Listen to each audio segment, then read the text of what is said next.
కనుక ఇలాంటి దేవుణ్ణి మరి ప్రతి ఒక్కరూ విశ్వసించగలిగినట్లయితే వారికి పరలోక రాజ్యాన్ని ఇస్తానని చెప్పిన దేవుడు కనుక ఏ మానవుడు పాపం ద్వారా మరణించకూడదని ప్రతి మానవుడు కూడా తన పాపాన్ని బట్టి శిక్షగా విధించబోయే నరకానికి గురి కాకూడదని ఆయన ఈ లోకానికి రావడం జరిగింది.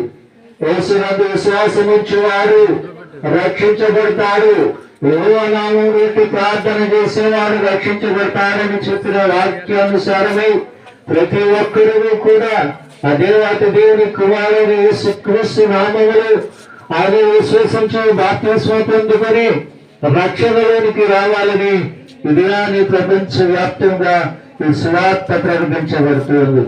ఎందరైతే ఆయన నామమును విశ్వసిస్తారో వారందరికీ కూడా దేవుని కుమారులు అడుగుటకు అధికారమును అనుగ్రహించిన కనుక తల్లి ద్వారా తండ్రి ద్వారా జన్మించిన మనము జన్మత కర్మత పాపమైతుండగా యేసుక్రీస్తు జనన మరణ పునరుద్ధానముల ద్వారా ప్రతి మానవుడు దేవుని కుమారుని విశ్వసించడం ద్వారా దేవుని కుమారులుగానో కుమార్తెలుగానో చేయబడుటకు తద్వారా తాను స్థాపించబోయే రాజ్యములో వారందరూ కూడా ఉండుటకు దేవుడు మనకందరికీ ఆయన విశ్వాసం ఉంచడం ద్వారా కృపను అనుగ్రహించుగాక. ఆమేన్.